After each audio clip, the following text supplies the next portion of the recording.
Having looked at the power of emotional intelligence, we'll now move on to the EI leader.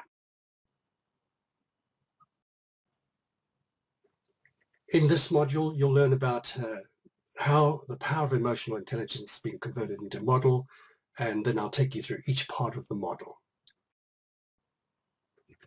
Leading with emotional intelligence. That was the summary that was taken, sourced from Goldman and Harvard Business Review. And those are the sort of key attributes of an EI leader.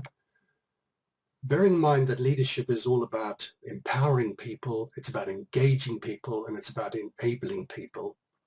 Put another way, it's about engagement is reaching the heart, the feelings and the emotions of the individual.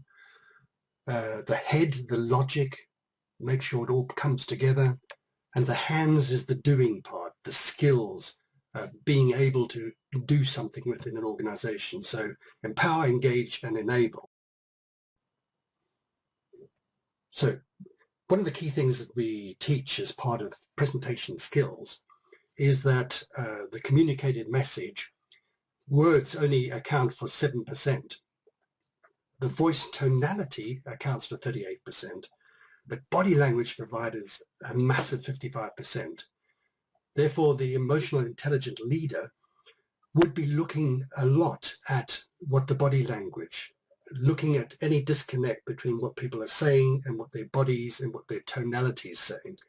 So this really re-emphasizes how important EI is as the key core of really modern leadership. Right, let's break down the model. We've covered off emotional intelligence, but let's say it's the heart of the model and it provides the fuel system for all the styles that come out of leadership. It's what feeds the other part of what we do. The next part is about building trust, and we live in a world with few secrets via the internet, via blogs, via everything else, massive sharing information. There's very little way of hiding. People know what's going on. People have lost faith in the establishment.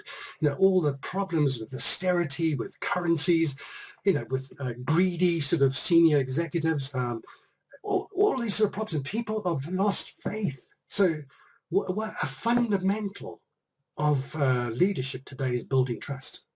The people that you interact with, your direct reports, the people who supply you, your clients, customers, it's such a critical part of leadership. So that's why this has been built into the model, building trust. Then the 4 key skills, and probably the biggest one there is listening, really listening to what people have to say, but asking the right questions, learning how to use open questions, not getting into closed and probing questions too soon, building rapport, and giving feedback. Those are the 4 skills that feed into whatever you're doing, not just coaching. It could be managing. So the EI leader needs to be able to manage, to coach, and to lead. So managing is, you know, very much about coordination of people. It's about getting resources, you know, to achieve the end goals. It's concise, it's focused, it's about outcomes, it's about deliveries. And in our sort of rush to get leadership, so often we forget that you've got to manage as well. Coaching is about the development focus. It's helping people to get their hands, or enabling, helping people to unlock their potential to maximize their own performance.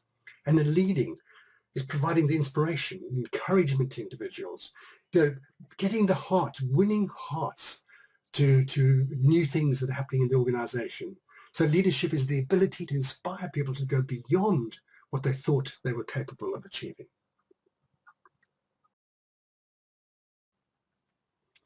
But to summarize, this is the model for the EI leader. Right at the heart of it, emotional intelligence, providing the fuel for everything else. Very, very important. The next layer is all about building trust. And in today's crazy world, one of the key things that a leader needs to do is build the trust. Then you have the 4 key skills that are applied regardless of which style the leader is using. Listening, asking questions, they fit together so closely. Building rapport, building a really good relationship at the same time as building your trust. Giving feedback, giving the feedback, the right feedback, hitting the mark, which then lead into the 3 styles: managing, leading, and coaching. And that is the model. That's the end of this module.